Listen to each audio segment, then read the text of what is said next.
फिर ऐसा हुआ कि वो किसी जगह दुआ कर रहा था।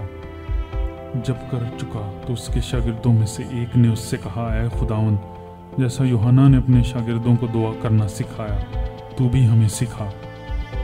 उसने उनसे कहा, जब तुम दुआ करो तो कहो, ऐ बाप, तेरा नाम पाक माना जाए, तेरी बादशाही आए, हमारे रोज़ की रोटी हर रोज़ हमें दिया कर और हमारे गुनाह मुआफ़ कर, क्योंकि हम भी अपने हर कर्जदार को मुआफ़ करते हैं, और हमें आजमाइश में ना ला।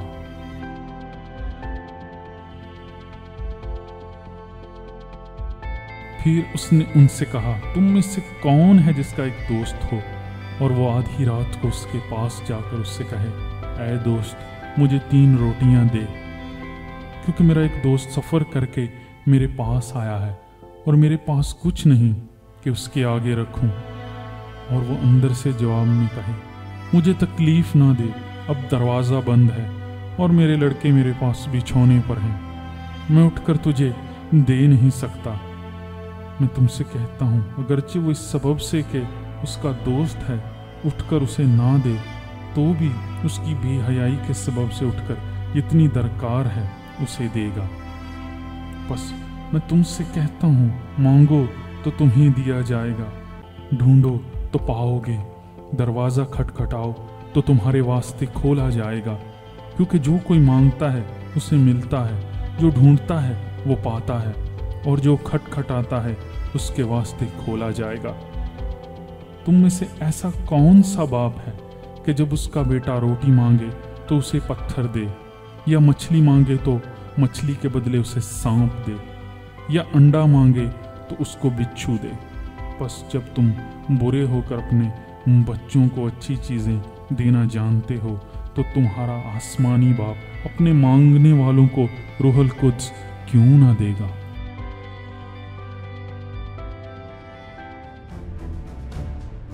फिर वो एक गूंगी बदरूह को निकाल रहा था, और जब वो बदरूह निकल गई तो ऐसा हुआ कि गूंगा बोला, और लोगों ने ताज्जुब किया।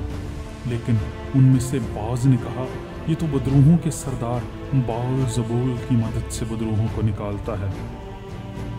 बाज और लोग आजमाइश के लिए उससे एक आसमानी निशान तलब करने लगे, मगर उसने उनके ख्यालात को जानकर उनसे कहा कि जिस सल्तनत में फूट पड़े वो वीरान हो जाती है, और जिस घर में फूट पड़े वो बर्बाद हो जाता है।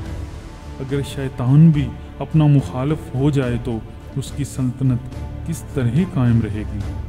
क्योंकि तुम मेरी बाबत कहते हो कि ये बदरूहों को बाल ज़बूल की मदद से निकालता है, और अगर मैं बदरूहों को बाल ज़बूल की मदद से निकालता हूँ तो तुम्हारे बेटे किसकी मदद से निकालते हैं? बस वही तुम्हारे मुंसिफ हैं। लेकिन अगर मैं बदरूहों को खुदा की कुदरत से निकालता हूँ तो खुदा की बादशाही तुम्हारे पास आ पहुंची।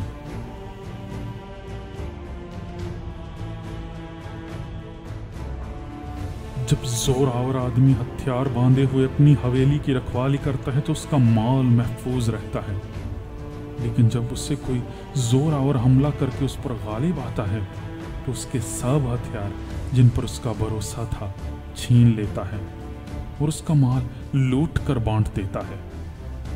जो मेरी तरफ नहीं वो मेरे खिलाफ है, और जो मेरे साथ जमा नहीं करता वो बिखेरता है। जब नापाक रूह आदमी में से निकलती है तो सूखे मकामों में आराम ढूंढती फिरती है, और जब नहीं पाती तो कहती है मैं अपने उसी घर में लौट जाऊंगी जिससे निकली हूं, और आकर उसे जड़ा हुआ और आरास्ता पाती है। फिर जाकर और 7 रूहें अपने से बुरी हमरा ले आती है और उसमें दाखिल होकर वहां बसती है, और उस आदमी का पिछला हाल पहले से भी खराब हो जाता है। जब वो ये बातें कह रहा था तो ऐसा हुआ कि भीड़ में से एक औरत ने पुकार कर कहा, मुबारक है वो रहम जिसमें तू रहा और वो छातियां जो तूने चूसी। उसने कहा, मगर ज्यादा मुबारक वो हैं जो खुदा का कलाम सुनते और उस पर अमल करते हैं। जब भीड़ जमा होती जाती थी तो वो कहने लगा कि इस ज़माना के लोग बुरे हैं, वो निशान तलब करते हैं, मगर यूना के निशान के सिवा कोई और निशान उनको ना दिया जाएगा। क्योंकि जिस तरह यूना नैनवा के लोगों के लिए निशान ठहरा, उसी तरह इब्ने आदम भी इस ज़माना के लोगों के लिए ठहरेगा। दक्कन की मलका उस ज़माना के आदमियों के साथ अदालत के दिन उठकर इनको मुजरम ठहराएगी, क्योंकि वो दुनिया के किनारे से सुलेमान की हिकमत को सुनने आई, और देखो यहाँ वो है जो सुलेमान से भी बड़ा है। नैनवा के लोग इस ज़माने के लोगों के साथ अदालत के दिन खड़े होकर इनको मुजरम ठहराएंगे, क्योंकि उन्होंने यूना की मनादी पर तौबा कर ली, और देखो यहाँ वो है जो यूना से भी बड़ा है। कोई शख्स चिराग जलाकर तहखाना में या पैमाना के नीचे नहीं रखता, बल्कि चिराग दान पर रखता है, ताकि अंदर आने वालों को रोशनी दिखाई दे। तेरे बदन का चिराग तेरी आंख है। जब तेरी आंख दुरुस्त है तो तेरा सारा बदन भी रोशन है, और जब खराब है तो तेरा बदन भी तारीक है। बस देख, जो रोशनी तुझ में है तारीकी तो नहीं। बस अगर तेरा सारा बदन रोशन हो और कोई हिस्सा तारीक ना रहे, तो वो तमाम ऐसा रोशन होगा जैसा उस वक्त होता है जब चिराग अपनी चमक से तुझे रोशन करता है। जब वो बातें कर रहा था तो देखो एक फरीसी ने उसकी दावत की। बस वो अंदर जाकर खाना खाने बैठा। फरीसी ने यह देखकर ताज्जुब किया कि उसने खाने से पहले गुस्ल नहीं किया। खुदावंद ने उससे कहा, ऐ फरीसियो, तुम प्याले और रकाबी को ऊपर से तो साफ करते हो, लेकिन तुम्हारे अंदर लूट और बदी भरी है। ऐ नादानो, जिसने बाहर को बनाया, क्या उसने अंदर को नहीं बनाया? हाँ, अंदर की चीजें खैरात कर दो तो देखो सब कुछ तुम्हारे लिए पाक होगा। लेकिन ऐ फरीसियो, तुम पर अफसोस के पौदीने और सुदाब और हर एक तरकारी पर दै यकी देते हो, और इंसाफ और खुदा की मोहब्बत से गाफिल रहते हो। लाजम था कि ये भी करते और वो भी ना छोड़ते। ऐ फरीसियो, तुम पर अफसोस कि तुम इबादत खानों में आला दर्जा की कुर्सियों और बाजारों में सलाम चाहते हो। तुम पर अफसोस, क्योंकि तुम उन पोशीदा कब्रों की मानिंद हो जिन पर आदमी चलते हैं और उनको इस बात की खबर नहीं।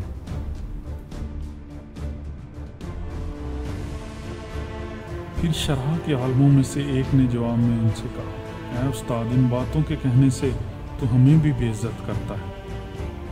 उसने कहा, ऐ शरह के आलम, तुम पर अफसोस कि तुम ऐसे बोझ जिनको उठाना मुश्किल है आदमियों पर लादते हो, और आप एक उंगली भी उन बोझों को नहीं लगाते। तुम पर अफसोस कि तुम तो नबियों की कब्रों को बनाते हो, और तुम्हारे बाप दादा ने उनको कत्ल किया था। बस तुम गवाह हो और अपने बाप दादा के कामों को पसंद करते हो, क्योंकि उन्होंने तो उनको कत्ल किया था और तुम उनकी कब्रें बनाते हो। इसीलिए खुदा की हिकमत ने कहा है कि मैं नबियों और रसूलों को उनके पास भेजूंगी। वो उनमें से बाज़ को कत्ल करेंगे और बाज़ को सताएंगे, ताकि सब नबियों के खून की जो बनाए आलम से बहाया गया है इस ज़माना के लोगों से बाज़ पुरस की जाए।